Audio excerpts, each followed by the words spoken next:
이부 찬양대 큰 격려의 박수를 드리겠습니다. 감사합니다. 네, 다들 봉사하고 바쁜 이 시간에 또 짬을 내서 아주 은혜로운 찬양을 열심히 연습해서 또 하나님께 영광 돌리셔서 감사드립니다.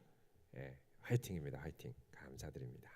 자, 오늘 본문 말씀 출애굽기 31장 12절에서 18절 말씀을 중심으로 해서 성막의 존재 목적 안식일, 성막의 존재 목적 안식일이라는 제목으로 함께 하나님 말씀을 나누도록 하겠습니다.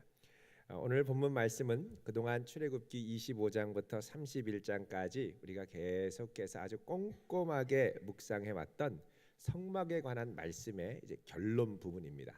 그런데 결론 부분을 보면 조금 생소하게 느껴지고 약간 생뚱맞게 느껴지고 또 어색하게 느껴집니다. 그것은 결론이 뭐냐? 성막을 잘 만들어라가 아니라 안식일을 잘 지키라는 말씀으로 끝나기 때문에 그렇습니다. 자, 오늘 말씀 12절 13절 같이 읽겠습니다. 시작. 여호와께서 모세에게 말씀하여 이르시되 너는 이스라엘 자손에게 말하여 이르기를 너희는 나의 안식일을 지키라. 이는 나와 너희 사이에 너희 대대의 표징이니 나는 너희를 거룩하게 하는 여호와인 줄 너희가 알게 함이니라. 아멘. 우리가 일반적으로 생각할 때는 성막에 대해서 25장부터 31장까지 꼼꼼하게 다 작은 설명을 해줬기 때문에 자, 내가 이렇게 잘 설명을 해줬으니 너희는 이제 성막을 잘 만들어라, 열심히 해라, 힘들어도 끝까지 포기하지 말아라, 뭐 이런 식의 좀 격려의 말씀이 더 잘 어울리지 않을까 하는 생각이 듭니다. 그러나 오늘 본문은 성막과는 약간 좀 다른 성격의 그냥 안식일을 잘 지켜라 이렇게 이제 끝나더라는 것이죠. 그러나 오늘 이 안식일을 잘 지키는 문제와 성막의 문제를 연결시켜 보면 이 본문이 상당히 깊은 의미를 우리에게 전달하고 있음을 알 수가 있습니다. 성막이라는 건 많은 노력과 또 많은 물질과 또 많은 인력이 동원되어서 마련되어야 하는 일종의 물리적 구조물, 물리적 장치인데 이 장치를 통해서 안식일이라고 하는 평일 중에 쭉 지나가는 7일 중에 하루인 이 안식일이라는 특별한 시간, 일상의 시간 가운데 한 날을 구별하여 그 장치를 통하여 특별한 날을 만들어 가라고 하는 부름의 말씀이라는 것입니다. 여러분, 성막이라는 특별한 공간을 마련하면 그냥 성막이 있네로 끝나는 게 아니라 이 성막이 활용될 수 있는 시간, 안식일이라는 특별한 시간을 잘 지키고 준수할 때 이 성막의 본래 목적, 본연의 목적이 10분 발휘되며 살아난다는 것입니다. 자, 지난 2018년 2월 19일부터 25일까지 우리나라 평창에서 총 17일간 92개국으로부터 온 2,925명의 선수들, 거의 3,000명에 가까운 선수들이 출전했던 동계올림픽이 있었습니다. 자, 올림픽은 단 17일밖에 열리지 않았습니다. 그런데 이 17일의 올림픽 경기를 위해서 우리나라는 2003년부터 체코 프라하에서 첫 유티전에 도전장을 내밀며 도전을 했고, 그리고 그게 좌절되니까 2007년에 또 도전을 하고, 그렇게 해서 3수 끝에 평창 올림픽 개최가 확정이 돼서 준비를 쭉 해오면서 무려 6,558일에 걸친 대장정의 노고를 이 평창 올림픽 하나에 쏟아부었습니다. 뿐만 아니라 이 경기장을 건설해야 되겠죠. 또 기반 시설, 도로도 뚫고 철도도 놓아야 되고, 자, 여기에 무려 13조 5천억이라고 하는 어마어마한 재정을 쏟아부었습니다. 자, 이렇게 많은 돈과 노력을 단 17일간의 경기를 위해 쏟아부었다는 겁니다. 개회식과 폐회식, 그 뭐 한 1시간 반 2시간 하는 그 개회식과 폐회식만으로 668억의 예산이 소요됐습니다. 거의 700억을 이 2시간 3시간의 이벤트를 위해 쏟아부었다는 겁니다. 왜 이렇게까지 어마어마한 투자를 하느냐? 이 17일이라는 이 올림픽 기간의 시간을 특별한 경험으로 만들기 위해서였습니다.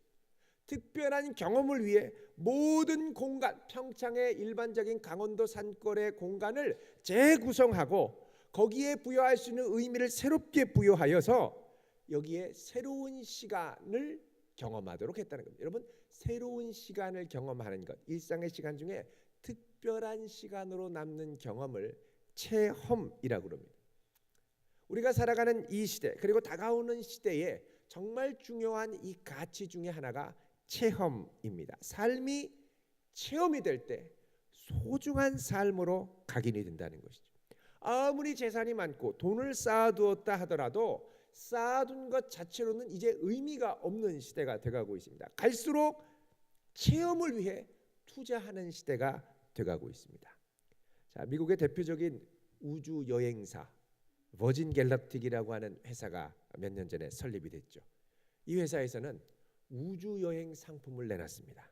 이 우주 여행 상품에 이제 돈을 내고 가면 이 우주 비행선을 타고 이 지구로부터 상공 100km까지 쫙 로켓을 타고 올라갑니다. 여러분, 이 100km면 어디냐면 이제 저궤도 위성, 소형 저궤도 위성이 돌 수 있는 높이 정도가 된다고 하죠. 자, 여기까지 올라가면 이 100km까지 올라가서 거기서 비행기 이 우주선에 시동을 딱 끄면 비행기가 쫙 올라가다가 여기서 이제 멈추는 거죠. 멈추면서 한 6분 정도를 이 저궤도 위성의 궤도인 100km 상공에 6분간 이렇게 떠 있다고 합니다. 그럼 이 6분간 뜨면서 무중력 상태가 되고 몸도 우주인 이 우리 영화에서 본 것처럼 붕 뜨게 되고 이렇게 뒤집어서 아래를 보면 지구가 보이는 거예요. 그리고 그 지구를 6분 동안 와 아름답다 하고 보고 이 땅에 내려옵니다. 그게 우주 여행 상품인데 이 상품을 경험하려면 미국 돈으로 25만 달러, 우리 돈으로 하면 약 3억 원의 비용이 듭니다. 6분 만에 3억을 쓰는 게 참 쉽죠? 그런데 이 상품이 출시되자마자 너도 나도 전 세계에서 신청을 했는데 8만 5천 명이 줄을 섰습니다. 난리가 난 거죠. 그렇게라도 경험하고 싶다는 겁니다. 그래서 여러분, 이제는 돈을 주고 뭘 소유하기보다 돈을 써서라도 무언가를 체험하는 것이 훨씬 더 가치 있다는 겁니다. 그래서 소유의 시대에서 이제는 우리나라도 렌탈의 시대로 넘어갑니다. 리스의 시대로 넘어갑니다. 요즘 유럽에서 이 샤또 포럼이라고 하는 새로운 형태의 숙박 회사가 뜨고 있습니다. 이 샤또라고 하면 중세 시대의 성체를 말합니다. 포럼이라고 하면 우리 포럼이라는 말에서도 익숙한 것처럼 훈련, 교육이란 뜻이죠. 그래서 샤또 포럼이라고 하면 뭐냐면 성에서 개최하는 교육, 훈련, 세미나를 말합니다. 이 샤또 포럼이라는 회사가 유럽 6개국, 예를 들면 프랑스나 이런 중요한 또 동유럽에 있는 몇 개 나라에서 이 유명한 고대 성 그리고 중세 수도원 이런 것들을 인수해서 이거를 개조해서 호텔 숙박 시설로 만들어 가지고 소규모의 이제 그 회사들, 다국적 회사들을 유치해서 거기서 특별한 휴가와 함께 창의적인 아이디어와 생각을 생산적으로 내놓을 수 있도록 이 공간을 마련한 겁니다. 그럼 이 특별한 공간에 들어가면 사람이 새로운 생각을 할 수 있는 이 동기가 부여가 됩니다. 내가 기존에 익숙해 있던 늘 똑같은 환경, 똑같은 공간, 똑같은 시간 구조 안에서는 그냥 아무리 머리를 쥐어짜내도 새로운 게 잘 나오지 않는다는 것이죠. 그래서 이런 샤또 포럼과 같은 특별한 공간에 들어가서 거기서 아주 평온한 중세의 시골 마을 같은 분위기에서 참가자들이 휴식을 하고 서로 창의적인 생각과 아이디어를 나누다 보면 이전에 생각하지 못했던 번뜩이는 아이디어들이 많이 나온다는 겁니다. 그래서 이전에 익숙했던 사고와 틀을 벗어나는 새로운 전략을 수립하고 새로운 미래 계획을 세울 때 이 샤또 포럼이 여러 기업들에 의해서 사랑받는 곳이 되더라는 겁니다. 그리고 특별한 시공간에서 서로 다른 사람들을 만날 때 관계가 특별해진다는 것이죠. 그래서 이전에 몰랐던 각자의 전문성과 잠재력이 새로운 시공간의 재조정을 통해서 새롭게 창출되도록 만든 겁니다. 그러니까 이 샤토프룸이라고 하는 회사도 특별한 시공간에 사람이 위치하면 사람이 달라질 수 있다는 걸 눈치채고 이 점을 파고든 것입니다. 여러분, 하나님께서 이스라엘 백성들에게 성막을 주신 이유가 무엇입니까? 그것은 그들이 매일매일 살아가는 똑같은 환경, 일상에서의 똑같은 동일한 환경, 반복적인 환경에서 벗어나서 하늘의 모형으로 주신 성막 앞으로 나와서 내가 늘 보내는 똑같은 시간의 틀을 벗어나서 일주일 중에 하루를 특별히 구별해서 하나님을 특별히 체험하며 살아가도록 하기 위한 것입니다. 왜 이것이 필요하냐? 이런 정기적인 체험을 통해 이스라엘이 하나님 앞에 새롭게 됨을 통하여 세상과 다르게 살 수 있는 힘을 얻고 세상 풍조에 휩쓸리지 않을 수 있는 분별력과 힘을 얻고 이들의 마음과 생각을 새롭게 변화시키도록 하기 위한 것입니다. 오늘 본문 말씀에 보면 13절에 하나님께서 성막을 통해 경험해야 할 이 안식일의 시간을 특별히 뭐라고 그러냐면 나의 안식일이라고 말씀합니다. 이것은 안식일이 내 시간이 아니라 하나님의 시간이라는 뜻입니다. 하나님께서 우리에게 주신 시간들 일주일 내내 여러분 살다 보면 이게 하나님이 내게 주신 선물이라는 생각보다는 내 시간이라는 생각을 하게 되죠. 내 시간이니까 하나님께 예배드리는 게 아깝기도 하고 아깝지 않기도 하고 어떨 때는 하나님께 드리는 시간 이게 내 시간이라고 생각이 들면 아유 오늘은 축도하기 전에 나가야지. 오늘은 찬송 부를 때 나가야지. 오늘은 기도할 때 나가야지. 자꾸 내 마음대로 시간을 조정하려고 하는 생각들을 하게 됩니다. 근데 여러분 하나님께서 우리의 인생을 이 땅에서 다 살고 예기치 못할 때 우리를 불러가실 때 내가 아무리 애를 써도 시간을 내 손으로 붙잡지 못할 때 그때 돼서야 비로소 깨닫습니다. 아, 이 시간이 내게 아니구나. 이 시간을 조금만 더 허락받으면 좋겠다. 이런 생각을 하게 된다는 것입니다. 그래서 하나님께서는 이것을 생애 마지막에 뒤늦게 깨닫지 말고 매주마다 이 시간이 너의 시간이 아니라 너의 인생이 너의 것이 아니라 하나님의 것임을 인정하며 살아가도록 일주일 중에 하루를 온전히 떼어 하나님을 위하여 드리도록 정하신 겁니다. 이 시간은 내 시간이 아니고 또 주님 앞에 나올 때 예물을 갖고 나오죠. 이 물질은 내 물질이 아니고 하나님이 선물로 주신 것이고 내 걸음이 내 마음대로 갈 수 있는 걸음이 아니라 내 인생이 하나님의 것임을 인정하기 위하여 하나님의 전 하늘 공간을 이 땅에 구현해 놓은 성막으로 들어가 내가 살아가고 발을 디뎌야 할 것이 하늘임을 기억하며 날마다 나오도록 하신 것이 바로 성막이라는 공간 구조 안에 안식일을 허락하신 하나님의 의도이자 목적이라는 겁니다. 만약에 우리가 매주일 이렇게 정기적으로 주 앞에 나와 우리의 시공간을 새롭게 하지 않으면 우리는 금방 하나님의 임재의식을 잊어버리게 됩니다. 그러면 내가 어떤 존재인지 내가 무엇을 위해 살아가야 하는지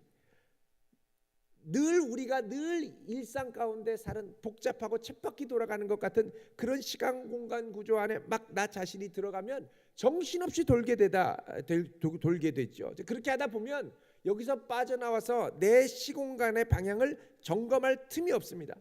그래서 일주일에 한 번씩 하나님은 정신없이 몰아가는 우리 삶의 구조로부터 빠져나와서 하나님 앞에 시공간을 특별히 구별하여 예배를 드림으로 내가 어떤 존재인지 내가 무엇을 향해 가야 할 존재인지를 다시 한번 확인하고 살아가라고 말씀하시는 겁니다. 이것을 오늘 말씀 13절에 다시 보면 이것이 나와 너희 사이에 너희 대대의 표징이다라고 말씀합니다. 나와 너희 사이라는 건 하나님과 이스라엘 사이의 특별한 관계, 다른 말로 하면 언약 관계라는 것을 의미합니다. 자, 이스라엘이 하나님의 언약 백성이라는 사인, 분명한 표징이 뭐냐? 바로 안식일이라는 겁니다. 만약에 하나님의 백성이면 마땅히 안식일을 지킴으로 다른 사람들과는 다르게 살아가는 삶의 방식이 있다라는 걸 보여주어야 한다는 겁니다. 내가 하나님의 자녀면 마땅히 안식일을 지키는 것이 하나님 자녀의 본분이고 나는 안식일을 구별함으로 내 시간이 나의 모든 시간이 내 소유가 아니라 하나님의 것임을 인정하고 나의 걸음이 내 걸음이 아니라 하나님이 주신 선물임을 인정하고 나의 물질이 내 것이 아니라 하나님이 주신 것임을 인정하며 그분을 예배하는 모습, 이게 바로 세상과 다른 하나님 백성의 표징이 된다는 겁니다.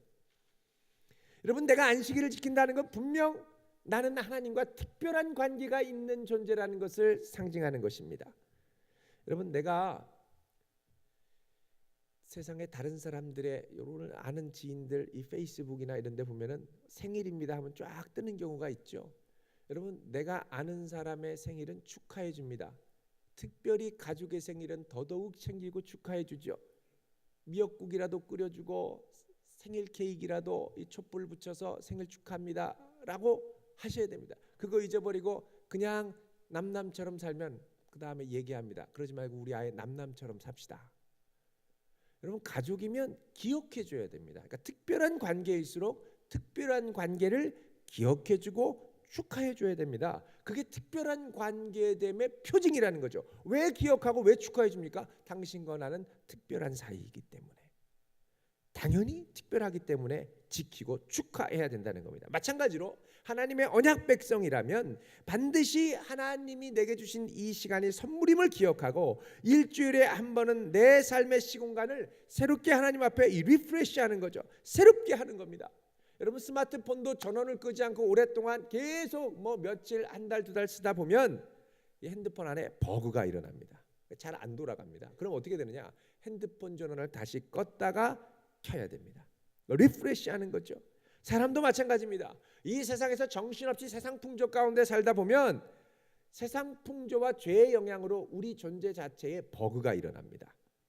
그럼 어떻게 되느냐? 다시 주님 앞에 나와서 예배와 찬송을 통해 우리 삶의 가치관과 중심을 리셋해야죠. 정기적으로 이 리셋을 할 때 우리는 하나님 백성으로서의 정체성을 확고하게 붙들고 살 수 있다는 겁니다. 이게 얼마나 중요한지 하나님께서는 구약 시대의 이스라엘 백성들에게 이것을 목숨 걸고 반드시 지켜야 하는 제도로 말씀을 하십니다. 자, 출애굽기 31장 14절 같이 읽습니다. 시작. 너희는 안식일을 지킬지니 이는 너희에게 거룩한 날이 됨이니라. 그날을 더럽히는 자는 모두 죽일지며 그날에 일하는 자는 모두 그 백성 중에서 그 생명이 끊어지리라. 아멘. 자, 여기 보면 하나님께서 그 날을 더럽히고 일하면 생명이 끊어질 것이라고 아주 엄격하게 말씀합니다. 이렇게 거의 반강제적으로 하나님이 선언하신 이유가 무엇이냐? 그것은 이 제도를 이스라엘 전체에게 일시적으로 정착시키기 위해서입니다. 이전에 노예 생활했을 때의 생활 패턴이 너무 쪄들어서 굳어져 있기 때문에 이제 언약 백성임을 체결하는 언약식을 선포하면서 언약 백성임을 선포하면서 이제 동시에 너희들이 생명을 맞바꿀 만큼 정말 중요하게 붙들어야 되는 게 있는데 이게 바로 안식일 지키는 것이라는 것을 말씀하는 겁니다. 더 나아가서 하나님은 이 안식일을 자손 대대로 영원히 지켜야 할 것으로 선언을 하십니다. 자, 출애굽기 31장 16절 읽겠습니다. 시작. 이같이 이스라엘 자손이 안식일을 지켜서 그것으로 대대로 영원한 언약을 삼을 것이니 아멘. 자, 이 대대로 영원한 언약으로 삼는다. 여러분, 우리 자녀들에게 안식일을 제대로 심겨주려면 대대로 계속해서 제도로 정착을 시켜야 됩니다. 만약 자녀들에게 얘들아 이번 주는 날씨가 좋으니까 놀러 가자. 아빠 교회 가야 되는데 오늘은 놀러 가고 다음에 비 오는 날에 가자. 비 오는 날은 주님의 날, 맑은 날은 우리 집의 날, 진짜 청명하고 미세공기, 미세먼지 하나도 없는 날은 모조리 다 우리 가족의 날, 무조건 다 4시간. 그러면 여러분, 자녀들은 이상한 개념을 배웁니다. 좋은 날은 4시간, 나쁜 날은 하나님 시간. 여러분, 변함없이 어떤 일이 있더라도 우리는 하나님 앞에 나와 우리의 시간을 주 앞에 나와 예배드리는 존재라는 걸 대대로 각인시켜주고 가르쳐야 한다는 겁니다. 우리가 대대로 이 안식일을 통해 시공간을 구별하지 못하면 우리뿐만이 아니라 우리의 다음 세대는 급격하게 하나님을 잃어버리는 세대가 됩니다. 여러분 이 사사기 2장 10절을 한번 찾아보겠습니다. 사사기 2장 10절 362쪽입니다. 구약성경 362쪽.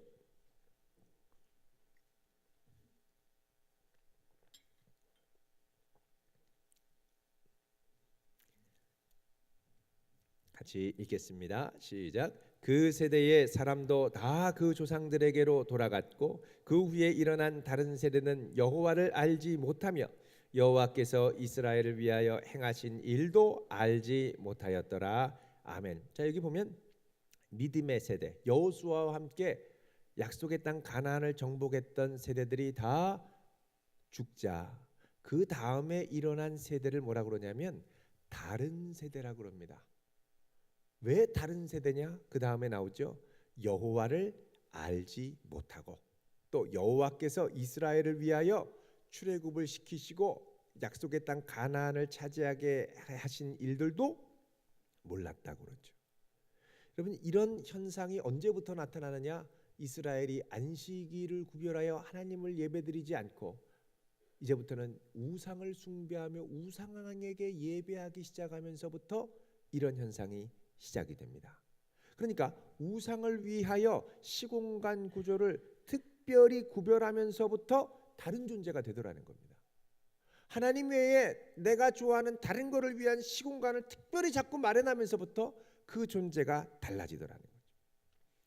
여러분 오늘날의 시대를 가벼움의 시대다라고 얘기를 합니다. 프랑스의 사회학자인 질포베스키라고 하는 분이 가벼움의 시대라는 책을 썼는데 여기에 보면 우리 세대는 가벼움을 제도적으로 합법화시키고 또 사회적으로 일반화시키고 문화화시키는 시대를 살아가고 있습니다. 이게 무슨 말이냐? 여러분 잘 생각해 보면 우리 주변에 많이 듣는 표현 중에 슬림, 그죠? 심플, 초소형, 초경량, 초간편, 초간편식 뭐 이런 표현들을 많이 듣습니다. 그러니까 가벼운 것을 찬양하는 거죠. 우리 몸도 가벼움을 추구하는 시대입니다. 몸이 가벼워야죠. 다이어트, 또 운동하면서 슬림하게 신체를 만들어가고 이게 바로 가벼움을 향한 일종의 신체 관리 기술입니다. 그런데 이게 요즘에는 이 슬림이 대세가 되면서 인간관계까지 슬림해지기 시작합니다. 인맥 다이어트를 하기 시작하고 가구 형태도 점점 1인 가족이 늘어나고 있습니다. 1인 가구가 우리나라에 540만 가구라고 그러죠. 전체 가구 세대 수의 27.4%를 차지하고 있습니다. 그래서 경제도 1인 경제가 뜨고 있습니다. 1인 경제, 혼자 먹고 혼자 자고 혼자 캠핑하고 혼자 즐기고 혼자 하는 거죠. 근데 이런 1인 경제가 발달할수록 사람들이 더 만족과 평안을 느끼느냐? 그건 아니라는 거예요. 갈수록 늘어나는 게 있는데 그건 바로 뭐냐? 고독에 이르는 병입니다. 고독이 심해지는 거예요. 외로워요. 그래서 모든 관계에서 벗어난 1인일수록 마음의 안식을 잃은 채로 안식을 찾아 헤매게 된다는 겁니다. 자, 이런 1인 경제 중심의 가벼움의 시대일수록 우리가 점점 잃어가고 있는 기술이 있는데 그게 바로 소통의 기술입니다. 누구도 소통하기 싫으면 그냥 확 닫아버리면 아무도 연락할 수 없습니다. 그냥 끊어버리는 거예요. 그럼 젊은 세대들 연락하다가 조금 불편하면 그냥 전화 안 받죠. 카카오톡 문자 보내도 응답도 안 하죠. 연락도 안 하죠. 전화하면 그냥 수신 거부, 발신 제한 뭐 이런 거 해놓죠. 예. 여러분 참 아이러니하는 건 이 가벼움의 시대에 우리가 가벼워질수록 우리의 평균 수명은 늘어나는 경향이 있습니다. 왜냐하면 혼자 다이어트하고 혼자 운동하고 혼자 슬림하고 몸에 좋은 거 먹고 자꾸 영양제 먹고 혼자 날씬해지고 이러다 보니까 사는 건 길어져요. 오래 사는데 문제는 오래 살면서 소통을 안 합니다. 그러니까 우울과 절망이라는 고독이라는 병이 점점 심해져 가죠. 그러면 어떻게 되냐면 세대가 분리되는 현상이 일어납니다. 여러분 수명이 늘어날수록 나타나는 현상은 모든 세대가 함께 더불어 살 가능성이 크기 때문에 갈수록 그러니까 1인의 이 슬림화되는 경향이 늘어날수록 소통의 기술이 더 필요해집니다. 왜냐하면 여러분 예를 들어서 우리 자신도 보면 내가 있고 내 자녀가 있고 근데 위로는 누가 계십니까? 아버지 어머니가 계시고 할머니 할아버지가 계시고 심지어는 증조 할머니 할아버지까지 계시는 경우도 있습니다. 아니면 내게 할아버지 할머니가 계시면 아버지 어머니가 계시고 내가 있고 아들 내외가 있고 딸 내외가 있고 손주 내외가 있고 그러니까 적어도 앞으로 이제 시대는 옛날에는 할머니 할아버지 나 그러니까 3세대가 사는 시대라면 이제는 5세대 많게는 6세대가 함께 사는 세대가 되어 있습니다. 근데 이런 세대에서 점점 슬림화되며 각자의 삶을 추구하면 필연적으로 나타나는 현상이 뭐냐? 세대의 단절입니다. 세대의 단절. 그리고 세대 간의 소통이 되지 않기 때문에 그 다음에 가장 소중한 대대로 이어지는 신앙의 유산을 잃어버릴 가능성이 크다는 것입니다. 여러분 이 가벼움의 시대에 우리가 대대로 함께 시간을 따로 구별하여 하나님을 예배한다는 건 무엇을 의미합니까? 그거는 우리가 아무리 가볍게 홀로 떨어져 살고 싶어도 우리는 하나님께 속한 존재고 우리의 시간이 하나님의 것이고 함께 더불어 살아가야 하는 존재임을 배우게 된다는 것입니다. 그리고 우리는 하나님께 모두가 함께 나와 예배드리는 이 시간을 통해서만 참된 안식을 경험할 수가 있습니다. 더 나아가서 우리는 우리가 하나님 앞에 안식하면서 안식을 지켜야 하는 존재로 부름받았다라는 것을 자자손손 전수해 줘야 됩니다. 이게 바로 대대로 오늘 말씀하죠. 대대로 소통해야 한다는 거죠. 권위로 무조건 해야 돼 지켜야 돼가 아니라 왜 지켜야 되는지 우리가 왜 안식해야 할 존재인지를 차분하게 차근차근 설명을 해주고 또 즐겁게 안식을 취하는 모습을 보여주면서 여러분 절대 강요로 되지 않습니다. 삶의 즐거운 모습으로 보여줘야 됩니다. 얘들아 성경 읽어라 그러면서 아빠는 맨날 텔레비전만 보면 자녀들 절대 안 봅니다. 텔레비전이 좋은 줄 본능적으로 알아요. 근데 아버지가 성경을 보면서 눈물을 흘리고 신기한 눈으로 성경을 보며 참 재밌다. 그러면 자녀들도 물론 처음부터 성경을 재밌게 읽기가 쉽지 않죠. 그래도 눈을 뜨고 재미있다라고 생각하고 보다 보면 재밌어집니다. 근데 아버지가 성경을 보면서 겨우 10절 읽었네. 오늘은 자자. 그러면 아이든 서서히 성경을 수면제로 생각합니다. 아빠도 읽기 힘든 걸 내가 어떻게 읽어요? 이렇게 생각하는 거죠. 그러니까 여러분 이게 삶의 모범으로 보여주는 게 얼마나 중요한지 모릅니다. 기도하는 모습을 자녀에게 보여주고 찬송하는 모습을 자녀에게 보여주고 근데 그런 모습이 교회에서만 보여지면 안 되죠. 항상 보여줘야 돼요. 대대로 이 신앙의 유산들을 연결시켜줘야 한다는 것이죠. 여러분 이게 우리 어린이날입니다만 어린이 주일입니다만 자녀들에게 주어야 할 가장 귀한 선물일 것입니다. 우리의 삶을 통하여 자녀들을 가르치게 되는데 자녀가 어른이 되고 나면 뭐가 남냐면 내 삶을 통해 행한 것만 가르침으로 각인됩니다. 여러분 내가 자녀들에게 무엇을 지금 전수하고 있습니까? 얘들아 텔레비전은 소파와 나와 리모컨이 함께 삼위일체가 되어 감상하는 맨날 그것만 보여주는 거예요. 자녀한테 아무것도 전수해 주질 않습니다. 소중한 가치를 아름답게 전수해 줄 수 있어야죠. 맨날 밤늦게 아빠 막 술 취해서 들어와요. 인생은 이런 거야 뭐 이러면서 오면 아 나도 저런 인생을 살아가야 되나 보다 이렇게 배우게 됩니다. 여러분 한 가지 우리가 이 말씀을 통해서 조금 이렇게 분별해야 될 게 하나 있습니다. 그건 뭐냐면 일부 이단들이 이 말씀을 인용해서 우리는 구약에서 지키는 이 안식일을 오늘 말씀에 따르면 영원히 대대로 지켜야 된다고 하니까 계속해서 안식일을 문자 그대로 토요일에 지켜야 된다라고 주장하는 겁니다. 그래서 안식일을 토요일에 지키지 못하면 구원받지 못한다. 여기 영원한 너와 나 사이의 표징이라고 그러니까 안식일을 토요일로 지키지 못하면 하나님의 인받지 못한다라는 아주 기괴한 논리로 사람들을 미혹한다라는 사실입니다. 특별히 영원히 지켜야 되기 때문에 지금도 안식일을 토요일로 지켜야 된다라고 주장을 하죠. 여러분, 우리가 이 영원이라는 표현을 잘 이해해야 될 필요가 있습니다.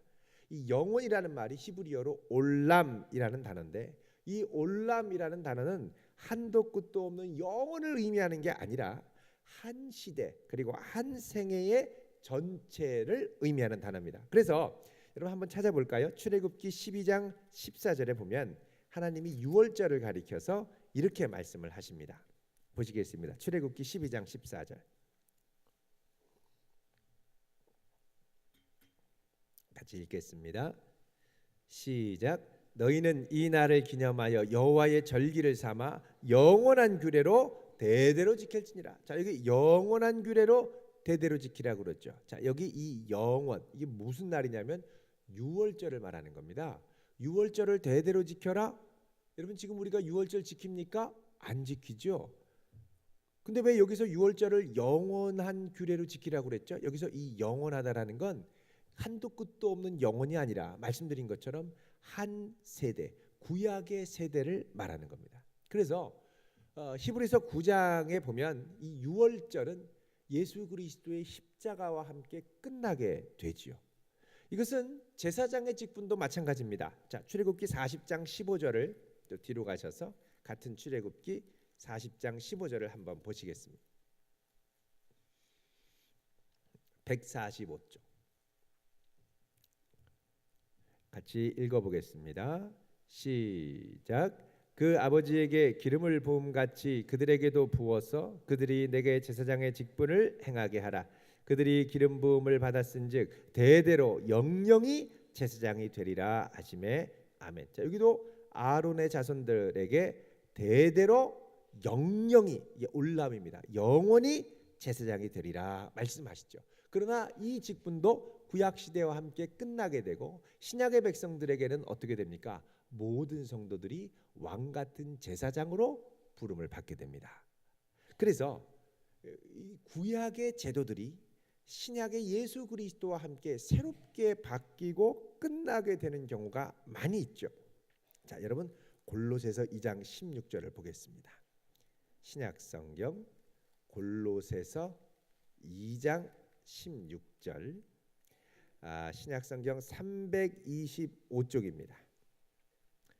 신약 성경 325쪽. 중요한 구절이니까 여러분이 별표를 해 놓으시면 좋겠습니다. 같이 읽겠습니다. 시작. 그러므로 먹고 마시는 것과 절기나 초하루나 안식일을 이유로 누구든지 너희를 비판하지 못하게 하라. 아멘. 자, 먹고 마시는 것, 이게 바로 구약 시대의 정결법입니다. 정결법. 절기는 유월절, 무교절, 또 칠칠절, 오순절, 장막절 이런 것들 있죠. 또 초하루, 매달 첫날 드리는 구약의 월삭이라는 제도입니다. 또 안식일, 토요일에 지키는 일주일에 한 번 하나님께 예배하는 날이 있죠. 자, 이거를 골로새 교회 교인들은 지키지 않고 주님이 부활하신 주일을 안식일로 지켰습니다. 자, 이렇게 한다고 누구도 너희를 비방하지 못하게 당시에 유대 그리스도인들이 골로새 교인들을 비방했죠. 왜 안식일을 토요일로 지키지 않고 주일로 하냐? 근데 이런 것들로 너희를 비판하지 못하게 하라고 말씀하시는 겁니다. 여러분, 신약 시대의 안식일은 무엇입니까? 그것은 하나님의 자녀가 부활하신 주님을 주로 인정하며 드리는 예배의 날입니다. 우리는 주님을 내 구주로 인정하는 주님의 자녀로 성삼위일체 하나님을 함께 예배하는 것이죠. 자, 오늘 말씀을 정리하도록 하겠습니다. 여러분, 우리의 생은 내 것이 아닙니다. 하나님의 것이고 내게 있는 시간도 내 것이 아니라 하나님이 내게 써서 이 시간을 통해 하나님의 영광을 드러내라고 주신 선물입니다. 우리의 물질도 하나님의 영광을 드러내기 위해 사용하라고 잠시 맡겨주신 무제한 전기 이용권, 에버랜드 자유 이용권 이런 겁니다. 근데 이런 것들을 통해서 우리는 뭘 해야 되냐면 하나님을 영화롭게 해야 된다는 것이죠. 근데 이것을 자칫하면 우리가 깜빡하기 쉽습니다. 흔히 남의 빌린 돈 떼먹는 사람들 있다고 그러죠. 여러분, 왜 돈 떼먹기가 쉽습니까? 이걸 내가 딱 갖고 있으면 내 것처럼 느껴지는 거예요. 내 소유가 되면. 시간도 공간도 물질도 내 손에 주어지면 그 내 것 같은 착각이 드는 거예요. 이거 아니라는 거죠. 하나님의 것이라는 겁니다. 그거를 늘 기억하며 살도록 우리가 뭘 해야 되느냐? 일주일에 한 번씩 주님 앞에 나와 예배드리며 우리의 시간을 존귀하게 드리는 연습, 이게 바로 예배라는 것입니다. 이 아름다운 공간, 예배의 공간을 하나님이 우리에게 허락해 주시고, 또 일주일에 한 번 이 귀한 공간을 통하여 여기서 예배드리고 예배 하나님 받으시는 걸 너무 기뻐하신다는 겁니다. 여러분, 우리가 주님 앞에 일주일에 한 번씩 드리는 이 예배를 귀하게 여길 수 있기를 축원드립니다. 그리고 날마다 주 앞에 새롭게 될 수 있기를 축원드립니다. 그래서 세상 풍조에 휩쓸리지 않는 성도 될 수 있기를 주님의 이름으로 축원드립니다. 기도하겠습니다. 거룩하신 하나님,